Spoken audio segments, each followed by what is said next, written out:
Hello friends, आज हम discuss करेंगे मेनली पॉपुलेशन इंट्रैक्शंस के बारे में। Population interaction has mainly mutualism, competition, predation, parasitism, commensalism, amensalism. First is mutualism. Mutualism means both the species A and species B get benefit from each other. For example, hermit crab and sea anemone. Competition has mainly both species get harmed. Competition is mainly divided into two categories, like interspecific competition and intra-specific competition. Interspecific competition has mainly involved both different species, and second is intra-specific competition has both species are the same members. Mainly competition is mainly have seen in resources, habitat, food, shelter. They competition have been seen. Then third is predation. Predation has a species A is benefit and a species B is harmed. And parasitism mainly involved when one species has benefit and second species is harmed, like a human scalp has seen in Carpora capitis, like a zoo देखे जा सकते हैं, जो हमारे hair scalp में जो जू होते हैं वो क्या करते हैं, सक करते हैं ह्यूमन ब्लड को, और जिससे कि उनका नुकसान होता है ह्यूमन को, ठीक है, माइनस में रहते हैं यानी नेगेटिव साइन, एंड जू को बेनिफिट होता है ह्यूमन के स्कैल्प से, वो क्योंकि उनको फूड मिल रहा होता है, ठीक है। तो क्या है, वो प्लस के साइन में रिप्रेजेंट करते हैं, एक स्पीशीज़ का फ़ायदा होता है, दूसरे का नुकसान होता है, ठीक। Then commensalism has mainly involved in positive sign, and second species is unaffected, meaning commensalism का two species involved but only one get benefit, other remain unharmed.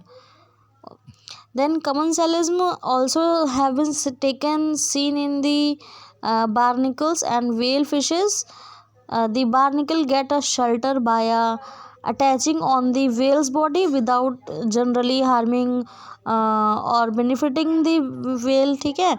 Means commensalism यह देखा जा रहा है कि एक व्हेल मछली जो कि बार्निकल्स को अपने बॉडी में अटैच करे हैं, जिससे कि वो बार्निकल्स जो है उनकी बॉडी में अटैच होकर के एक जगह से दूसरी जगह पे मूव भी कर रही है और बिना harming and benefiting the whale, ठीक।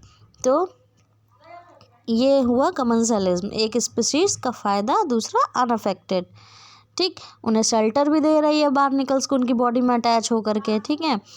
और then last is amensalism. Amensalism का मतलब हम देख लेते हैं. अमेंसलिज्म में एक स्पीशीज़ का नुकसान होता है और दूसरा अनअफेक्टेड रहती है. जैसे कि हम मान सकते हैं, जैसे interaction between the two different species in which one species harmed and other is neither benefited nor harmed, ठीक.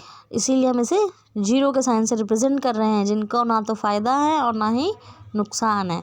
लेकिन जो जिस स्पीशीज़ का हम हार्म पहुंचा रहे हैं उसका नुकसान ही नुकसान है, ठीक. For example, penicillium produce a toxin killing other the micro organism but is not affected itself, okay. So these have a population interaction can be seen, and mainly for some example have been taken, like commensalism or orchid grow. ये देखिए, mango tree जो है benefit by getting shelter and nutrition, but the mango tree is not harm और benefited. तो ये commensalism का example हो सकता है. ये देख लीजिए, हमारा पैरासाइट का एक पैरासिटिज्म देख लीजिए, ह्यूमन स्कैल्प में है, ब्लड को सक कर रहा है जू, यानी एक का फ़ायदा दूसरे का नुकसान. प्लस और माइनस साइन से पैरासिटिज्म को रिप्रेजेंट करेंगे, ठीक है. ये देखिए, बार्निकल्स का देख लीजिए, एक व्हेल मछली की बॉडी में शेल्टर दे रहा है, किसको, बार्निकल्स को, ठीक. जिससे कि हमारा व्हेल मछली को ना तो हार्म्ड हो रहा है और ना ही लॉस कुछ हो रहा है, ठीक. ये देख लीजिए, ये सब एग्जाम्पल हैं हमारे. So thank you students.